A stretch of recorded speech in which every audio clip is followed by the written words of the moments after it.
Advertencia. El contenido de este video le pertenece a nuestra sede de Surco. Bienvenidos a Central CDB.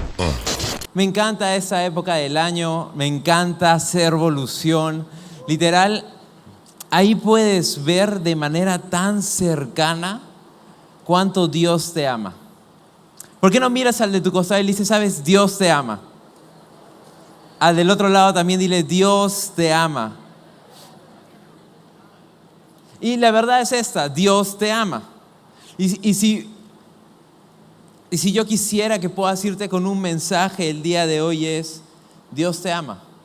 Dios te ama demasiado. Y no sé si alguna vez alguno de ustedes se ha molestado con alguien. Yo creo que todos, ¿no? ¿Alguna vez te has molestado con alguien al nivel de no volver a hablarle? Sí, a ver, por favor, todos. Sí, yo me molesté, mi esposa se molestó conmigo. No, mentira. Pero creo que todos hemos pasado por ese momento en el que nos molestamos con alguien de tal manera en que dices, ¿por qué me bloqueas? Me bloqueas en Instagram, ¿no? Y ya para toda la vida no quieres saber nada de él. ¿Y cómo te sientes cuando alguien te bloquea?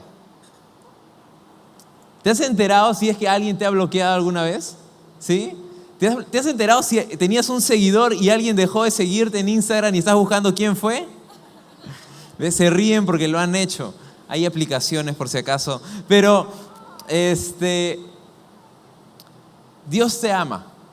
Y muchas veces nosotros creemos que por las cosas que nosotros hacemos, Él está molesto contigo.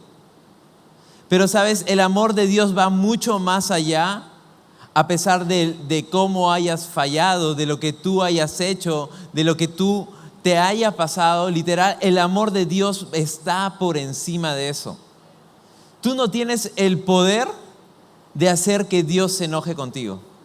Dios te ama. Recuerda esto, tú no tienes el poder de hacer que Dios se enoje contigo. Él te ama.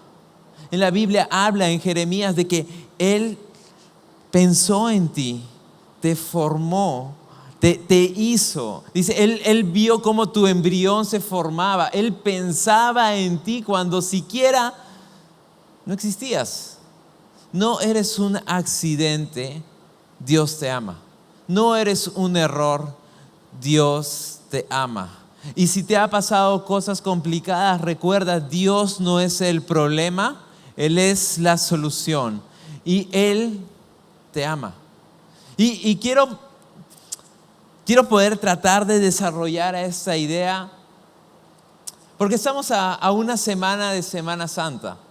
Estamos a una semana de recordar todo lo que pasó, lo que marcó el mundo entero. La muerte, el sacrificio de Jesús. Pero todo esto simplemente fue porque Dios te ama. Dios te ama y Dios te ama tanto que envió a su propio Hijo para que Él pueda pagar el precio que tú debías pagar. Y me encantaría que puedas acompañarme a Romanos 8, verso 35. Y o sea, si tienes tu celular y estás leyendo en tu celular, márcalo. Si estás con Biblia de verdad, márcala. No sé, pero estos versos son hermosos. Y mira, y quiero que me ayudes en algo. Si te sientes identificado en algún momento, grita. Ese fui yo, o di lo que quieras. Pero ayúdame, ¿estamos? Y dice, ¿acaso hay algo que puede separarnos del amor de Cristo? ¿Será que Él ya no nos ama si tenemos problemas o aflicciones?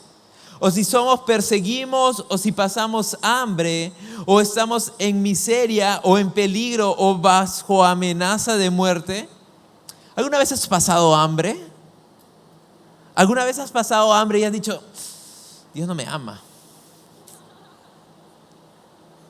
O tal vez estabas como Isra, caminando. Habías dado todo y un pensamiento que podría estar en tu mente es, Dios no me ama. soy un fracaso. ¿Alguna vez has pasado un momento complicado? ¿Sabes? Ese momento complicado es solo un momento. Es solo un momento, no es quien tú eres. Si estás misio hoy, mira, piénsalo, piensa cuánto tienes en tu billetera en este momento. Tal vez estás recontra misio. ¿Sabes? Eso no determina quién tú eres. Eso no determina quién tú eres. Acá dice, ¿acaso hay algo? Piensa en lo peor. Piensa en lo peor. Ahora, no lo digas, solo piénsalo. Eso no puede separarte de su amor.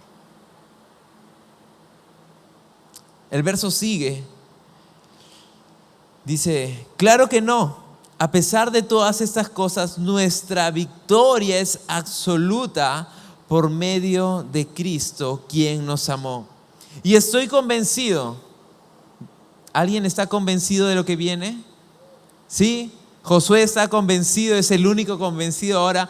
Y él está convencido de que nada podrá jamás separarnos del amor de Dios. Ni la muerte, ni la vida, ni ángeles, ni demonios, ni nuestros temores de hoy. ¿Alguien tiene miedo? No puede separarte el miedo. ¿Estás entendiendo lo que estoy diciéndote? Ni el temor, ni siquiera el infierno mismo puede separarte del amor de Dios. Ni siquiera que estés viviendo un infierno acá, eso no significa que Dios no te ame. Eso no significa que Dios no te ama. Dios te ama. Y me encanta cómo sigue el verso, dice, ningún poder en las alturas ni en las profundidades, de hecho, nada, repite conmigo, nada. De nuevo, nada. Dice, nada en toda la creación jamás, repite conmigo, jamás. Jamás podrá separarnos del amor de Dios que está revelado en Cristo Jesús. Absolutamente nada jamás va a separarte de su amor. A pesar de que estés pasando momentos difíciles, a pesar de que estés en medio de una complicación, a pesar de que hayas fallado.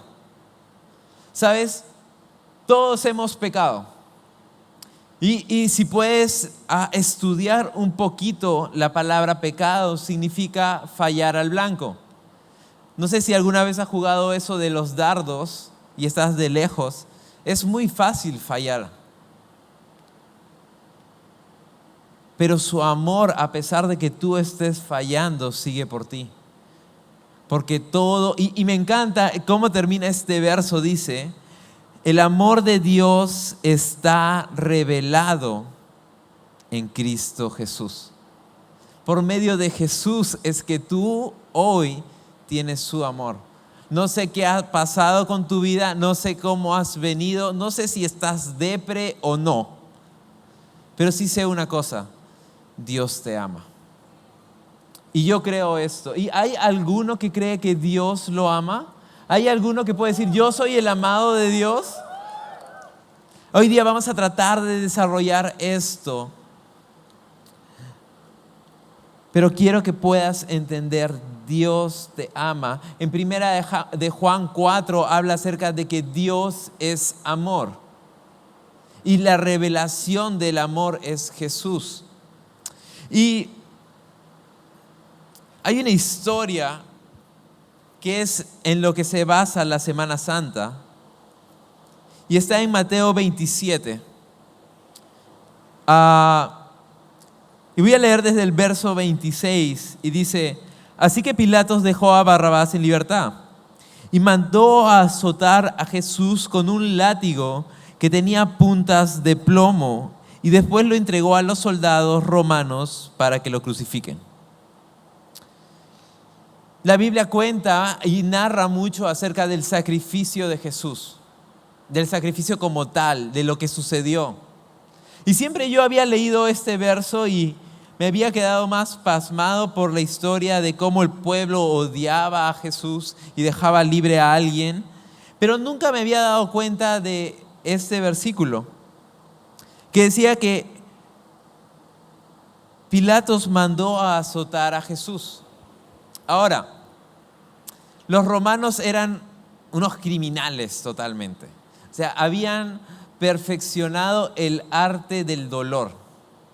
O sea, eran demasiado capos. Habían aprendido de los babilonios, de los griegos, de los asirios, de todos ellos, y habían perfeccionado el arte de hacer daño.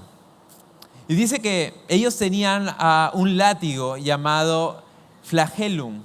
Y tengo una imagen de él, es un dibujo, pero más o menos era así, esperando que programación ponga ahí. Bueno, mientras sale el flagellum, antes que lo flagelemos, ahí está. Ese es el flagellum, ¿ok? Era un látigo, como lo ven. Dice que 40 de estos mataba a una persona.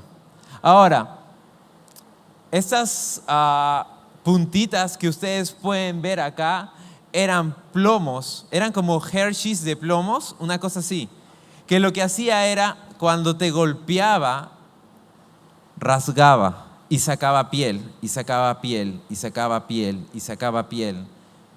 Y la Biblia cuenta que Jesús recibió 39 de estos.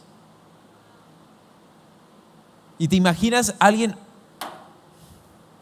1, 2, o sea, ya me dolió a mí, 40, 39, en cada uno desgarrando su cuerpo, en cada uno destrozando su cuerpo. La Biblia llega a contar en Isaías de que él parecía alguien deforme, parecía un monstruo de tanto dolor, de tanto golpe. Estuve viendo un video en YouTube, alguien encontró uno de estos, no sé qué, no sé cómo, no sé por qué lo encontró, pero lo tenía. Y agarró una caja súper grande, agarró esto y dijo, vamos a ver si es tan fuerte. Y literal me sorprendí, porque lo que hizo fue, golpeó la caja, la sacó, y cuando había sacado, la mitad de la caja estaba destrozada. ¿Te imaginas en tu cuerpo? ¿Te imaginas lo doloroso? Dice que el Señor Jesús recibió estos azotes, estos 39 azotes. Y dice que después de haber recibido estos azotes, el verso, en Mateo 27, verso 27, sigue la historia y dice que algunos de los soldados del gobernador llevaron a Jesús al cuartel y llamaron a todo el regimiento. Le quitaron la ropa y le pusieron un manto escarlata, armaron una corona con ramas de espino y se lo pusieron en la cabeza. Le colocaron una caña de junco en la mano derecha como si fuera un cetro, y luego se arrodillaban burlonamente delante de él mientras se mofaban. ¡Viva el rey de los judíos! Lo escupieron, le quitaron la caña del junco y le golpearon en la cabeza con ella. Cuando al final se cansaron de hacerle la burla, le quitaron el manto y volvieron a ponerle su propia ropa, y luego lo llevaron para crucificarlo. ¿Está el Señor Jesús? Le han metido 39 latigazos, azotes, súper fuerte. Literal, tiene el cuerpo destruido, puede que esté tirado. Está todo el régimen romano vistiéndolo como a un títere, haciendo que se pare, poniéndole coronas y coronas de espina, haciendo que siga sangrando, burlándose de él, escupiéndolo a él. Y él está aún mudo. Y la historia sigue que le dan una cruz. Dice que la cruz pesaba aproximadamente entre 15 a 20 libras, aproximadamente 40 kilos a un poco más. Sin fuerza, sin cuerpo, tenía que pasar por una vía dolorosa hacia el Calvario. Ahora, los romanos habían pensado esto tanto, pero tanto, que la vía dolorosa estaba en medio, era como si fuera Javier Prado, era la calle principal, el monte era lo que apenas llegabas veías, porque ellos querían hacer demostrar su supremacía a pesar de todo. Y está el Señor Jesús en medio de esto. Llega a la cruz y traen unos clavos. Y yo siempre pensé que le habían clavado acá, en la palma, pero la verdad es que no. Dice que si le clavaban en la palma, su peso hacía que se caiga. Entonces lo que hicieron fue, le clavaron entre el cúbito y el radio. ¿Qué significa eso? Acá, entre estos dos huesos, le pusieron un clavo.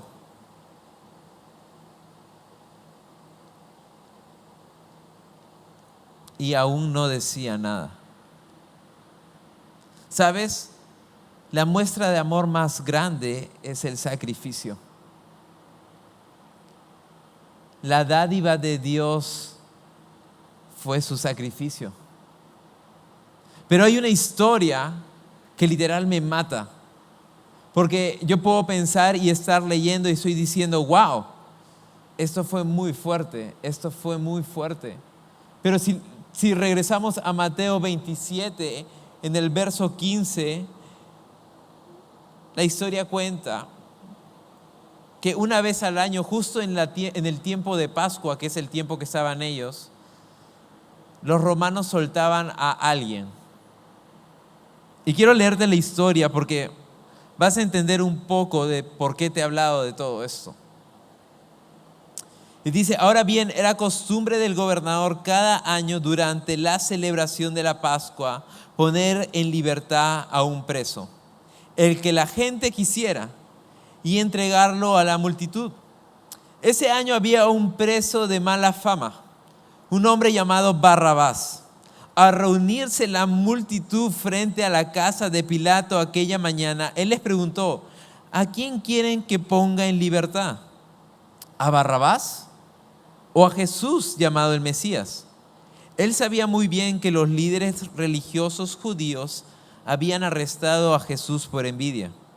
Justo en ese momento, cuando Pilato estaba sentado en el tribunal, su esposa le envió un mensaje diciendo, deja en paz a ese hombre inocente. Anoche sufrí una pesadilla terrible con respecto a él. Mientras tanto, los principales sacerdotes y los ancianos persuadieron a la multitud para que pidiera la libertad de Barrabás y que se ejecutara a Jesús. Así que el gobernador volvió a preguntar, ¿a cuál de estos dos quieren que deje libre? Y la gente empezó a gritar, ¡a Barrabás! ¡A Barrabás! ¡A Barrabás! Entonces, ¿qué hago con Jesús, llamado el Mesías?, preguntó Pilato. ¡Crucifícalo!, respondió la multitud. ¿Por qué?, insistió Pilatos. ¿Qué crimen ha cometido? Pero la turba rugió aún más fuerte. Crucifícalo, crucifícalo, crucifícalo. Pilato vio que no lograba nada y que se armaba un disturbio. Así que mandó a buscar un recipiente con agua y se lavó las manos delante de la multitud a la vez que decía, soy inocente de la sangre de este hombre. La responsabilidad es de ustedes. Y la gente respondió, nos haremos responsables de su muerte nosotros y nuestros hijos. Y de ahí es cuando llevan a Jesús a que lo azoten. Ahora, siempre dije, ¿qué rayos tiene que ver Barrabás en todo esto? ¿Qué rayos tiene que ver? ¿Alguien sabe quién era Barrabás?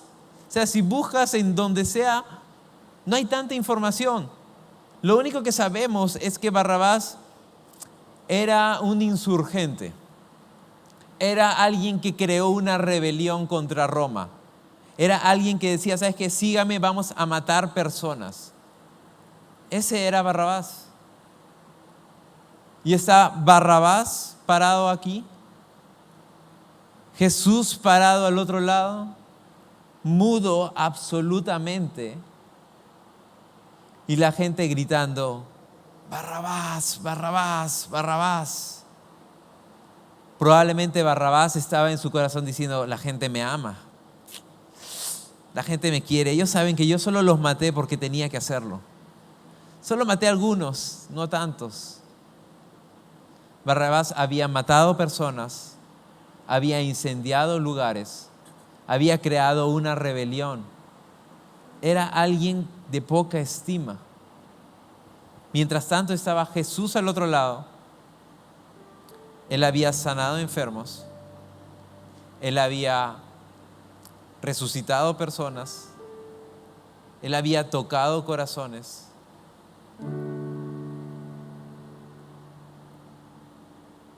Y estaba ahí siendo totalmente rechazado. Barrabás es dejado libre y la historia no cuenta absolutamente nada más de él. Él no tuvo gratitud. Para él fue un golpe de suerte. Simplemente estuvo en el lugar que tenía que estar. Pero Jesús recibió todo lo que Barrabás tenía que recibir. Jesús recibió el castigo por Barrabás. Y cuando empiezas a pensarlo así, te puedes dar cuenta de algo. Tal vez yo soy Barrabás, ahora no yo por barbón, pero tal vez tú eres Barrabás. Tal vez somos Barrabás. Dios te ama. Dios te ama. Dios te ama y fue literal mutilado por ti. Tú merecías eso. La Biblia habla que la paga del pecado era la muerte. Y solo hubo uno que no pecó. Y ese fue Jesús. Y Él lo que hizo es, la Biblia dice que de tal manera Él te amó. Ahí pon tu nombre. Dios amó a José. Pon tu nombre ahí. De tal manera Dios amó a que entregó a su Hijo. Para que todo aquel en que Él pueda creer no se pierda, sino que tenga vida y vida eterna. Jesús decía, yo soy el camino, la verdad, la vida. Nadie llega al Padre si no es por mí. Jesús lo que había venido como un cordero al sacrificio. Había venido mudo, sabiendo que era necesario hacer eso. Capítulos antes está en el huerto de Getsemaní llorando sangre porque sabía lo que venía. Pero mientras Él lloraba, Él te veía a ti. Porque Él te ama y su expresión de amor fue su sacrificio. La expresión de amor de Dios fue su sacrificio. Eso te trajo vida. Romanos 5, verso 8. Me encanta lo que dice. Dice, pero Dios mostró el gran amor que nos tiene al enviar a Cristo Jesús a morir por nosotros cuando todavía aún éramos pecadores. Cuando aún ni siquiera existías, Él ya había pensado en ti. Cuando aún no sabías absolutamente nada de lo que iba a pasar, de lo que te iba a pasar a ti, Él ya te había amado. Está Barrabás riendo.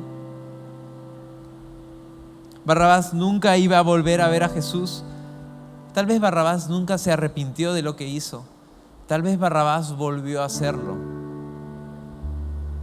Pero igual, Jesús se dio por Barrabás. Y tal vez el día de hoy estás con cortes en la mano. Tal vez estás llorando por dentro. Tal vez simplemente no te importa tu vida.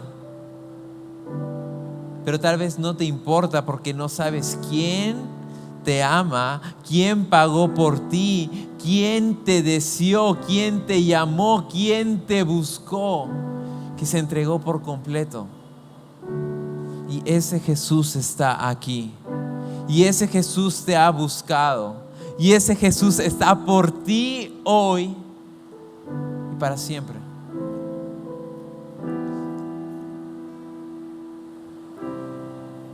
Y en primera de Pedro 2 lo dicen demasiado claro.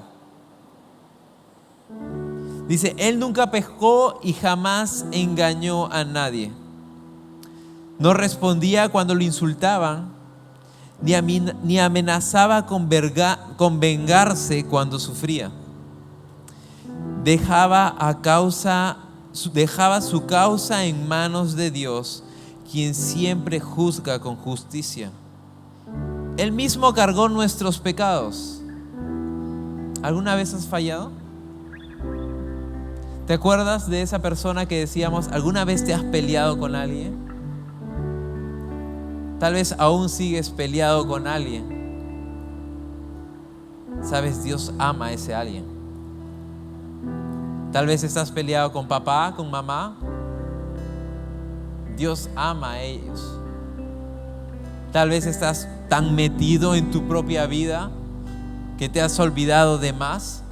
Dios ama a aquel al quien tú en tu mente odias. Pero Dios te conoce tan bien que hasta cargó eso.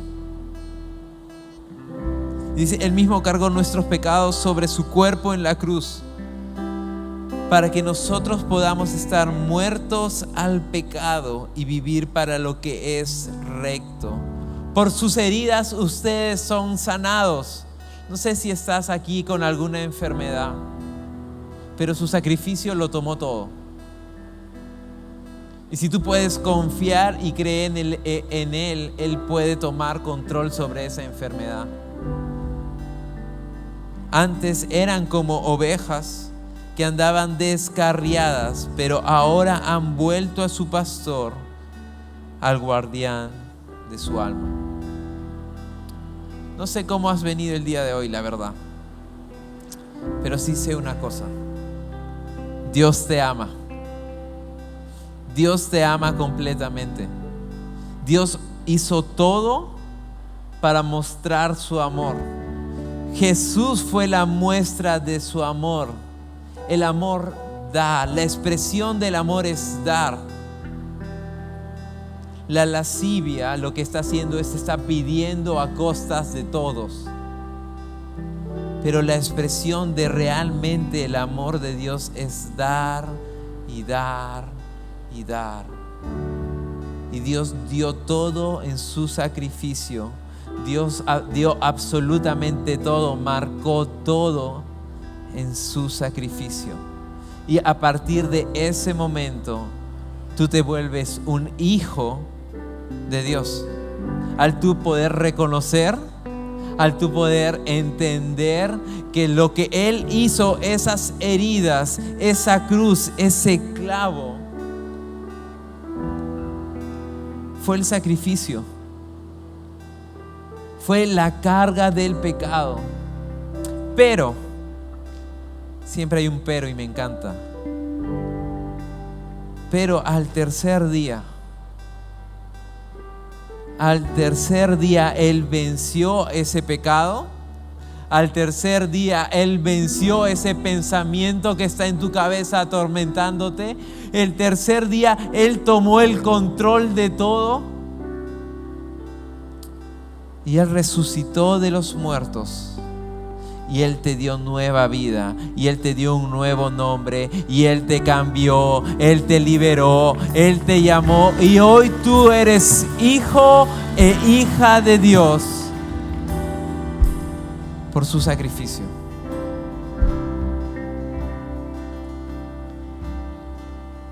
La pregunta es, ¿tú lo crees? Porque está aquí y Dios lo sabe, pero tal vez tú lo habías oído, pero no lo habías creído. Y hay una diferencia muy grande entre oírlo y creerlo. Y hay una diferencia inmensa entre creerlo y vivirlo. Pero quiero que tú puedas entender hoy, su sacrificio marcó un nuevo inicio. Su sacrificio marcó un nuevo porqué, un nuevo cómo. Y su sacrificio te ha dado vida, pero depende de ti tomar esa vida. Depende de ti vivir sobre eso. Porque la verdad es esta: saliendo de esta reunión puede que existan los malos pensamientos de nuevo. Puede que haya una condenación inmensa hacia ti por lo que hiciste hoy, o por lo que vas a hacer más tarde, o por lo que tienes planeado hacer.